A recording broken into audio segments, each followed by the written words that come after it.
청년몰 사업으로 조성된 460개 점포 중에서 152개 점포만 현재까지 영업을 유지하고 있는데요. 33%입니다. 절박한 마음에 일단 장사부터 시작한 청년들이 있는 건 아닌지 좀 우려가 됩니다. 장사가 안 되는 건 또 한 방에 해결하는 사람을 제가 TV에서 본 적이 있거든요. 누군지 아십니까? 백종원. 네. 네. 뭐 물고기를 잡아주기보다는 이제 잡는 방법을 알려주는 그런 일도 중요하다고 생각하는데요. 그래서 예산 비율이 좀 반대로 되었어야 하는 것은 아닌가. 안녕하세요, 류정입니다. 저는 중기부 장관님께 질의드리려고 네. 합니다. 요즘 고생이 많으시죠? 코로나 여파로 인해서 이제 가장 절망의 노인분들이 자영업자나 소상공인 분들이 아닐까 싶은데, 결산 국회니까요, 지금은. 이제 지난 중기부 사업들을 좀 살펴보려고 합니다. 시장 혁신 지원 사업으로 중기부가 2016년부터 조성한 사업이 있습니다. 복합 청년몰 사업. 네, 장관님 잘 알고 있으시죠? 네, 압니다. 네. 네. 창업을 준비하고 있는 많은 청년에게 도움이 된 건 사실인 것 같습니다. 우선 침체된 전통시장에 또 청년들이 모이면서 활기를 띠고 있는 것도 있고요. 무엇보다 청년들에게 창업 실패를 덜 두려워하게 해준 정부 사업이라는 평가가 있습니다.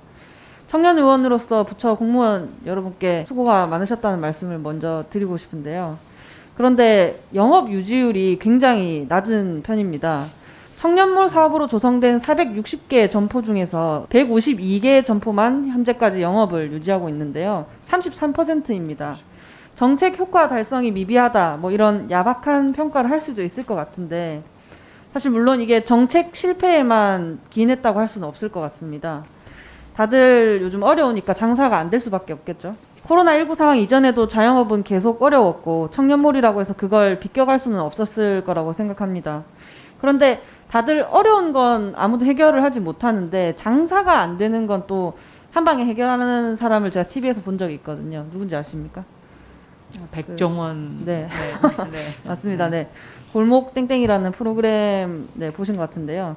청년몰에 가서도 솔루션을 주시는 것 같더라고요. 저도 이제 그 프로그램의 기획 의도나 뭐 내용에 전부 동의하는 것은 아닙니다만 주목할 부분이 하나 있는 것 같습니다.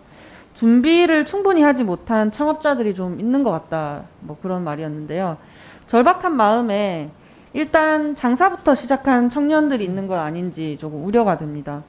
우리 중기부의 복합 청년몰 조성 및 활성화 지원 예산을 보면 청년 상인 도약 지원 같은 창업을 준비하고 또 노하우를 훈련하는 데 쓰이는 예산보다 청년몰 활성화 및 확장 지원 같은 금전적 지원에 들어가는 예산이 훨씬 더 많습니다. 물론 금전적 지원도 중요하지만 유지율이 좀 높아지려면 어떻게 보면 노하우 훈련 같은 뭐 물고기를 잡아주기보다는 이제 잡는 방법을 알려주는 그런 일도 중요하다고 생각하는데요. 그래서 예산 비율이 좀 반대로 되었어야 하는 것은 아닌가 하는 생각이 들었습니다. 어떻게 생각하시나요? 네, 지금 그 존경하는 유호정 의원님께서 말씀하신 대로 저희도 이 청년몰 사업에 관해서 검토를 하고 있는데 초창기에는 지금 지적하신 것처럼 그런 어떤 그 창업을 한다든가 그런 쪽에 좀 집중을 했던 것 같고요. 그러고 나서 이제 이 청년들의 생존율이 지금 말씀하신 것처럼 그렇게 높지 않기 때문에 그 원인이 어디 있는지를 파악을 해서 청년 상인 사관학교라는 것을 제도를 만들었습니다. 그래갖고 이 청년 상인 사관학교를 통해서 기술이나 경영, 마케팅의 이 실전 의무를 특화하는 전문교육 프로그램을 현재 운영하고 있습니다. 그래서 이것을 운영한 거에 대한 결과가 어떤지에 대해서는 아직 조금 그 평가하기 조금 이른 시점이긴 합니다. 그런데 현재까지는 지금 뭐 굉장히 그 효과가 좋은 것으로 그렇게 지금 제가 듣고 있고요.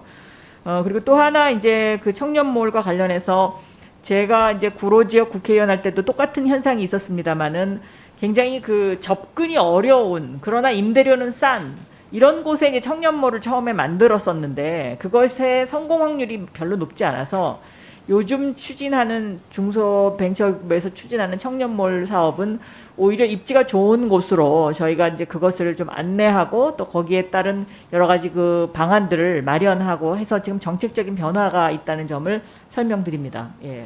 네, 이제 이 사업이 2016년부터 시작했으니까 내년이면 5년 차를 맞이하거든요. 이제 코로나19 여파가 큰 변수가 되겠지만 실태 조사를 해서 사업의 실패 원인을 분석하고 또 이제 데이터를 만들어서 같은 원인으로는 다시 실패하지 않을 수 있도록 네, 하면 네. 좋겠습니다. 그리고 최근에 그 대통령께서도 이 부분에 관해서 수보회의에서 청년몰이나 청년과 관련된 창업 부분을 좀 이렇게 더 신경 쓸 필요가 있지 않느냐 하는 그런 말씀도 있으셨습니다. 네.